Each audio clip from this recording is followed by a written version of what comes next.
Hey guys, last video was fantasy players to avoid part 1, but as the preseason continues, there are more guys that I keep avoiding, so I decided to make a part 2, and here it is, so I hope you guys enjoy. In 2018, we saw Phillip Lindsay take the league by storm as an undrafted free agent, which no one saw coming.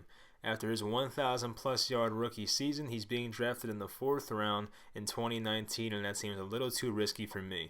I'm not calling Lindsay a bust, but my first argument against Lindsay is that the Broncos have a completely new coaching staff. In 2018, Lindsay saw 192 carries, but that was with Vance Joseph as his head coach and Bill Musgrave as his offensive coordinator. Once a new coach and coordinator are brought in, the roles for anybody can change unless it's an established future Hall of Fame type player, which Lindsay can't be considered after one good season. The point is that new head coach Vic Fangio and new offensive coordinator Rick Scangarello can play whoever they prefer, and if they prefer third rounder Royce Freeman over the undrafted Lindsay, he could see a big hit in his carry total.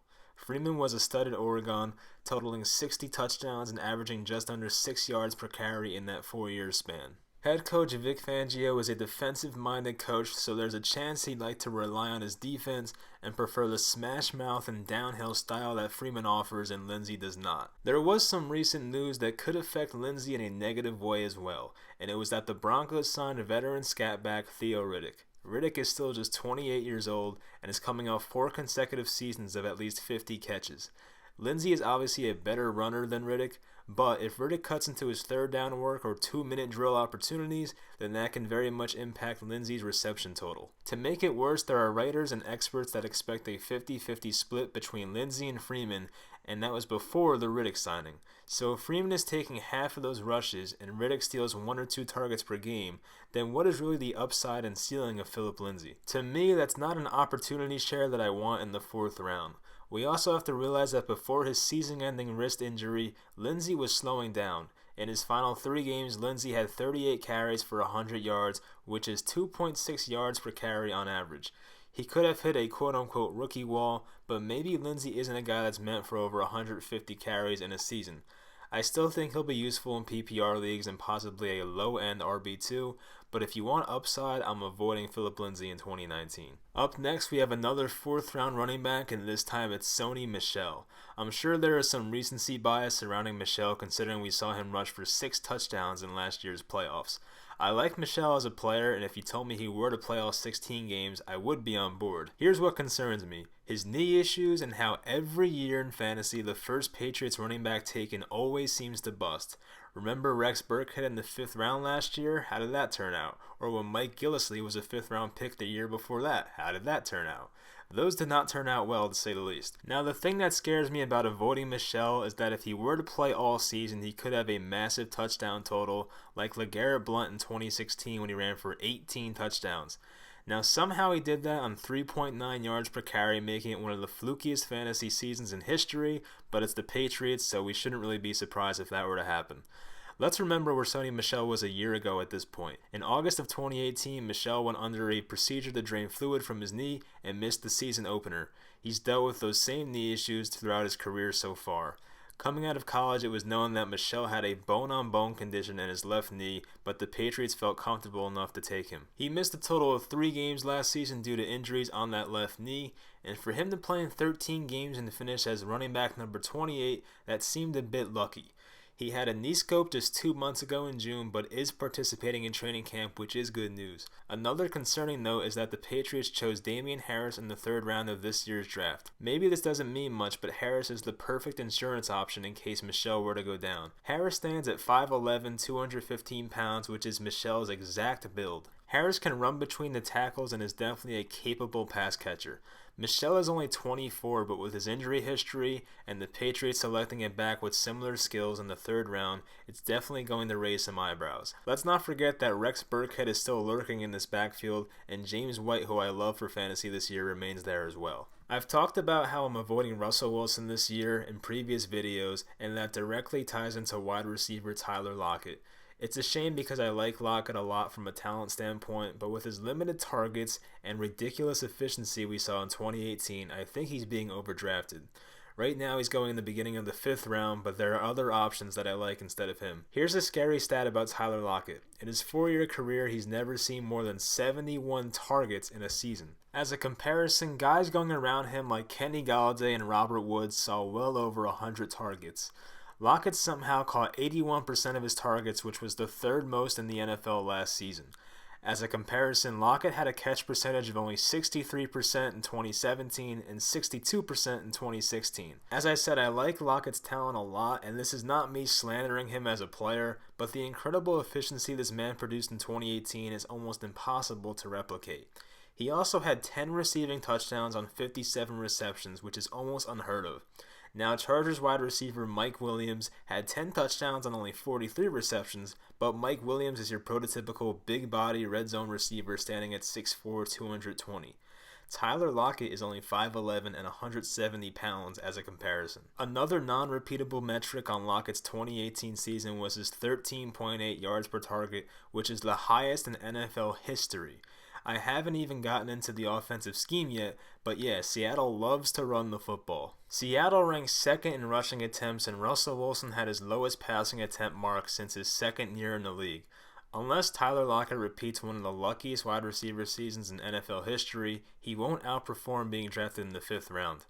The only positive is that Doug Baldwin is retiring, which means Lockett might see more targets, but he probably won't even see over 100 in this run-heavy offense, unfortunately. Another wide receiver that people seem to be excited about in 2019 is Sammy Watkins.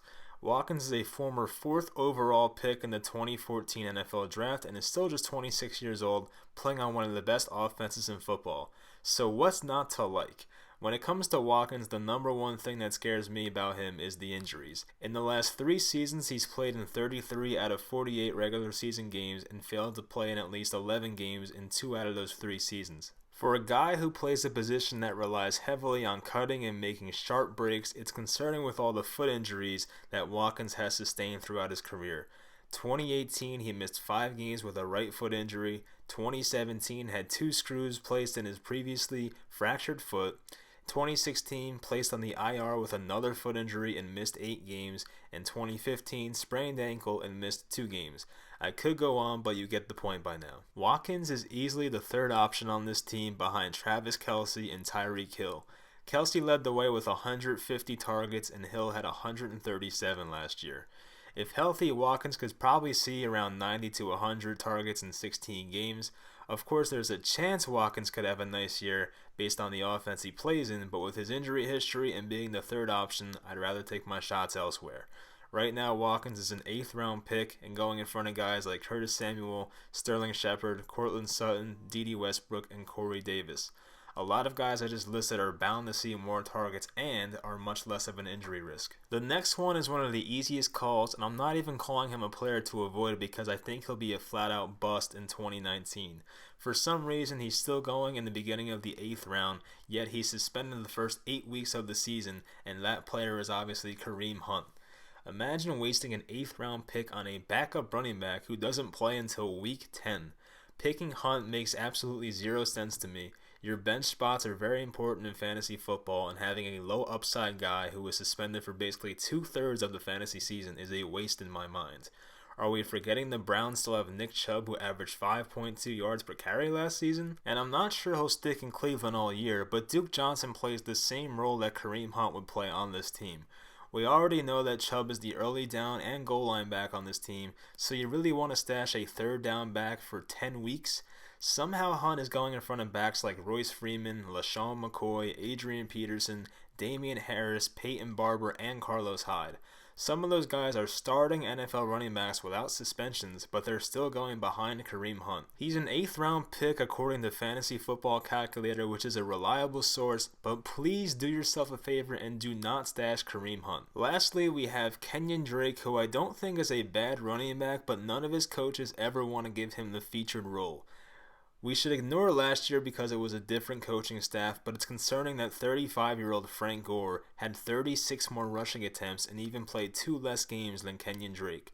Maybe Adam Gase just hates the Drake, but there's also a concern with the new coaching staff. New head coach Brian Flores and new offensive coordinator Chad O'Shea have come over from the Patriots. And do you really think after all the success these guys witnessed in New England that they're going to change the philosophy now that they're gone? I don't think so. I say that because we should know by now the Patriots like to rotate their running backs and use them in a specific role. When was the last time we saw the Patriots use a featured back and not have a running back rotation? The last time the Patriots really had a quote-unquote workhorse back was 2012 when Stephen Ridley had 290 carries, but even then Danny Woodhead and Shane Vereen saw a combined 68 targets.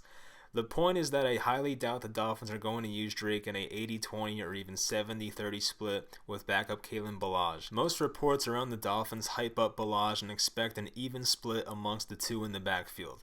The scary thing is that these new offensive coaches have no ties to Drake or Ballage because that was under Adam Gase's staff. For all we know, it could be 7th round rookie Chandler Cox from Auburn or Mark Walton, who's a talented back with off-the-field issues.